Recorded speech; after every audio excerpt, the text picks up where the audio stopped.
Hi, Karen with you today. Thank you so much for joining me. I have a scrapbook layout for Kitaholic's kits, and I'm using the March main kit and one of the sprays from the mixed media kit as well. I could not wait to get started to use the Lindy's sprays this month.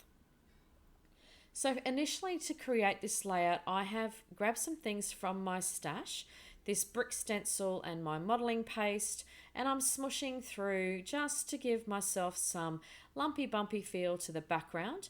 I am aiming to have a vertical type layout, but I'm also not doing a complete straight vertical line here. I want to mix it up a little bit so there's a little bit of difference to the modeling paste against the spray once you see that in a moment. So I'm sort of moving from the top around to the right, then back over to the left again and finishing in the middle. You'll see how it comes. You'll see once it's all together why I'm doing that. Now I have pre-gessoed my white cardstock as well because I know I want to use a lot of water with my ink as well, and I really love that's my preferred way of doing that. It is definitely a personal choice. There are a lot of people who don't like using gesso, but it is a fan favorite for me. All right, so I've left that to dry naturally. I really wanted it to be super, super dry before I started adding on the spray. And I'm just starting from the very top of the page, putting some spray down and then adding in some water to allow it to move around the page. And you'll see there just why I love gesso so much is because I went a little bit outside of where I was planning on going with that ink, and I was able to add a little bit more water and smush that away with a wet tissue. So it was perfect for that. And if I had not had gesso on my page, I would not have been able to do that. It would have soaked through very, very quickly. I love how when you use a stencil amongst ink sprays, it gives a really lovely feel and pooling sensation around some of that area. So I let that dry naturally as well because I wanted to see and still have some of those darker areas where a little bit of the cardstock was a little bit crumpled by the water. All right, so I went with the blue today as my background to be a really big contrasting color against those gorgeous pink and sort of watermelony color hearts. Now I have fussy cut those out from one of the pattern papers from the page, and they are going to be basically the bulk of my page today. As you can see there, it is actually starting to look quite busy as I put down those hearts, but it makes such a wonderful, I think, a gorgeous little piece to look through as we go down the page. So I do keep my embellishing to a minimum for this particular layout because of all those hearts that I've put on there. I create and don't put any more blue on this page because like I said, I wanted that blue to be an absolute contrast color against the pink. So as I'm fiddling there, trying to work out where exactly I want to put those hearts, I've decided what my titles are going to be. I'm just using one of the words in the XOXO from the sticker sheet, the thickest sheet, in that gorgeous gold. And as I'm also doing that, I will start to pop those hearts up on some foam for some added dimension on the page. And I do put the photos up on foam as well. While I was fiddling around with all the foam, which took a little bit of time, I've realized the background was not quite doing it for me.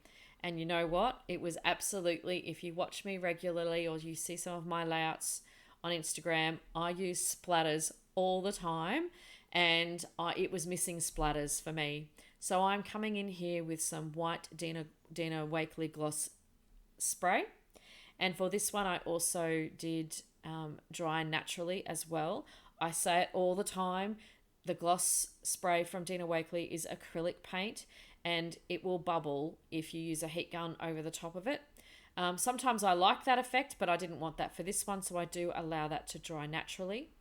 And because I'm going for the gold letters for the titles, I'm adding in some gold spray from my stash as well. That's Kaiser Mist there. The Dina Wakley spray is also from in-store. I'm pretty sure there is still some in stock as well. And I will absolutely have all the links below in the description box of where you can get this month's kit and access to the store as well. So I did go across that just a little bit as it was drying, just to finish off that drying with my paper towel. I was getting a little impatient. And then I just really basically got down to then re-putting this layout back together. I didn't take a photo of it, so I did play around a few more times with exactly where I wanted to put those hearts. I couldn't work out whether I wanted them to touch things or not, and generally I do have a lot of my embellishing touching each other, but I don't really do that for this one. I do give the eye a little bit of a break between some of the areas of the hearts, and I think it worked quite well. Just to put a little bit of embellishing around the photos, I'm just adding some of the Jan Hatfield flower pieces from the ephemera pack. And I do come back in here in just a moment and I do fussy cut around the flowers to get rid of some of the white border on those flowers. The white border was way too thick for this layout. I often do this with that type of ephemera. I think it's great that it comes with that because then you've got the option of do you want it or not. In this layout, it did not look right for me to have the white around those flowers. So I do fussy cut those through. And I'm just picking up these ones. The reason why I put these particular ones onto the page today is you'll see there on the hearts, that patterned paper, the hearts are all joined. So they have components and little sort of parts of the color of the next heart. So I wanted to make sure I'd incorporated that just a little bit to make sure there was cohesiveness across the embellishments and across those hearts as well. So quickly about the photos, I haven't talked about those, have I? These are my beautiful friends' daughters. This was on, I believe, one of their formal evenings, year 12, at the end of the year last year. So the one on the right is the gorgeous Sienna, and Shelby is on the left, which is her sister.